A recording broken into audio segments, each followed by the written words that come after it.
What up, everybody? It's your boy Ricky Rick, and your boy Ricky Rick is back with another Ricky Talk. And today is July 2025. In case you didn't know, now you know. Welcome to the channel. Welcome to another Ricky Talk. Today we're talking about I Know What You Did Last Summer. Spoilers, because your boy went to go see it last night, and I seen the movie. The movie came out on Thursday. All the real fans that have been waiting to see this movie have gone to see it tomorrow. Well, actually, today is Sunday, and tomorrow will be Monday. So I was going to give you guys until Monday, but you know what? Don't click on this video if you guys don't want to hear spoilers. But if you guys don't care, I came out watching this movie and I loved it. The biggest thing that surprised me, that shocked me, is the reveal of who is under the fisherman suit. Now, when I saw the first reveal, because there was two in this movie. When I saw the first one, I was like, that doesn't seem right. While watching this movie and watching the person who's attacking these young teenagers, you can tell right away that the body does not resemble the killer throughout the film, which we spend like an hour and 30 minutes already watching. And by the time we get to the ending, we're like, something's not adding. The math is not adding. The math is not mathing. So when I looked at him, okay, I guess we're going to go with this reveal of the killer, which I could see. This is definitely one of the people that I thought could be it. But when you got that person wearing the fisherman suit, you could tell right away, oh, there's going to be two people. Because there's no way you're going to give us this movie and we saw the killer do all this stuff and expect you're going to leave us expecting that this person did it? No. So right away I knew that there was two killers. But when that reveal happened, I was just like, wait a minute. These two people have been connected throughout the whole film. These two people have been looking out for each other. These two people work with each other. Are they about to do this? And they did.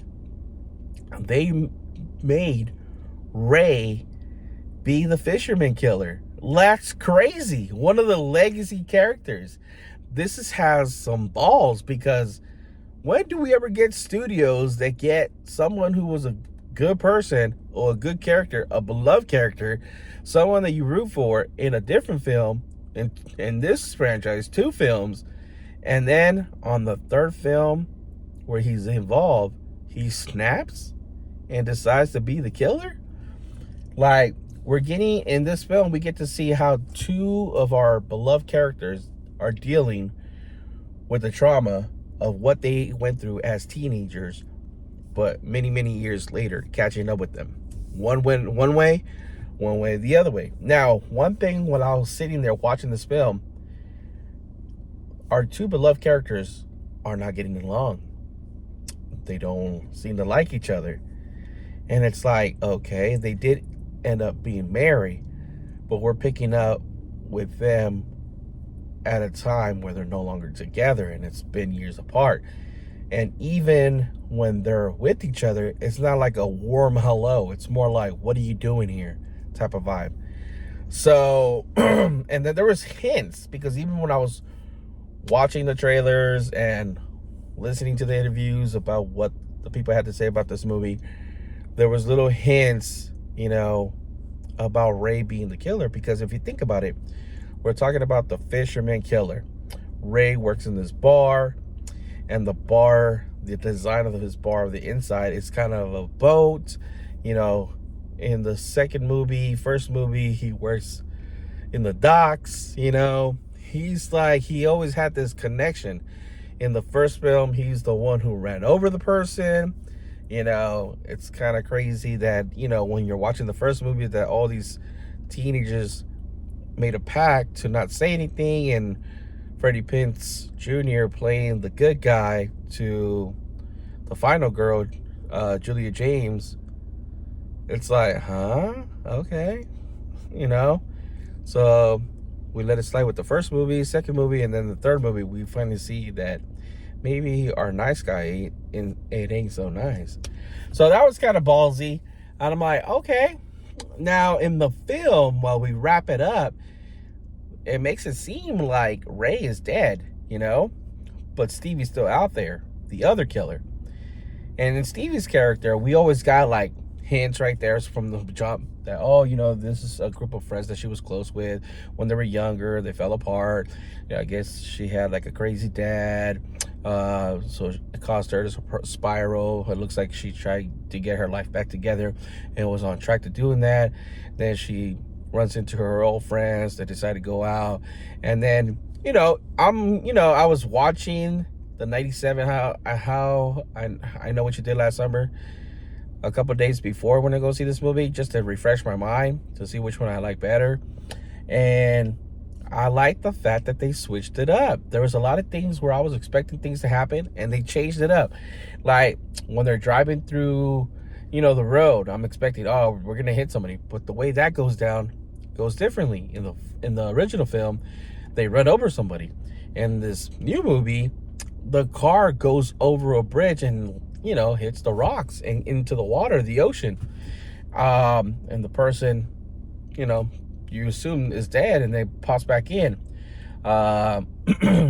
There's this one scene in the film where one of the guys, he's in a sauna in a steam room, and he gets like a note saying, "Oh, you're next," and I think that's like a little callback to the second movie, like the final scene where Julie James gets attacked by the fisherman, and then it goes to pitch black.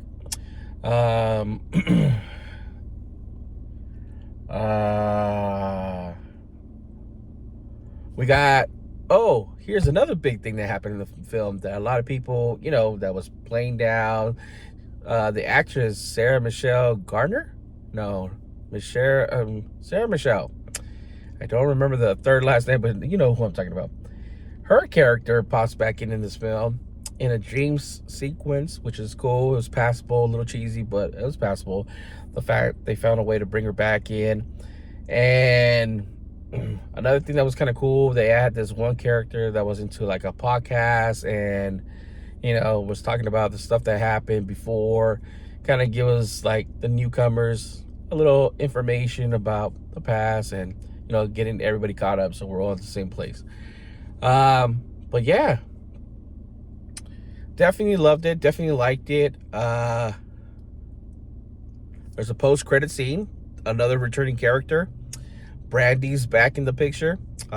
Julie James shows up at her house, shows her a photo of them together, and it says it isn't over, and sets up a sequel to this franchise. And hopefully we'll get Brandy and Julie James going against the fisherman. I guess might be Stephanie. Oh yeah, Stephanie. No, Stephanie. Stevie. So we'll see what happens because she's still out there. It's confirmed that she's alive, and maybe she knows somebody. I don't know. We'll see what happens because she's definitely gonna need a partner in this, because there's no way that girl's gonna be the killer, and they know who she is and they know what she looks like, so it's not like she's gonna be able to get close to them without being spotted. So there's definitely got to be another new twist up their sleeve. They got something planned, because there's no way that they film this post-credit with not having a plan. But yeah, I'm looking forward to this. I wish Jennifer Love Hewitt's character was more involved. They kind of did like the Scream 5 thing, where they brought her back, but mainly more towards the end and little crumbs throughout the movie. I think these guys did something ballsy, just like Scream did something ballsy by killing off one of the legacy characters, which while watching every film, you're like, oh, they're going to be okay. They're going to be okay because they're the main leads. But when they finally kill somebody off, you're like, what? Shocker.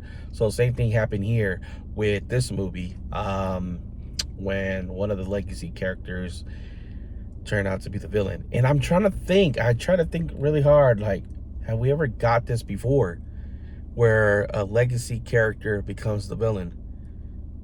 And I can't think right now of one. But if there is, please leave a comment below and tell me. to refresh my mind, refresh my memory. But other than that, I hope you guys check it out, watch it. I recommend it. I enjoyed it. I liked it. I just wanted to have a good time. Definitely all the movies that I've seen this year, it's definitely one of the best ones for me. You got Sinners, you got Elio. I Know What You Did Last Summer. Superman's up there, and I guess Fantastic Four is getting great reviews, so that should be another one. And that comes out this upcoming Friday, so I'm looking forward to that as well. As always, it's your boy Ricky Rick. If I'm not making you laugh, not making you smile, not keeping you entertained, not giving you something to think about, talk about, your boy Ricky Rick ain't doing his job, and you already know your boy Ricky Rick does his job. Until next time, guys, this was a Ricky Talk, and I'll see you on the next one.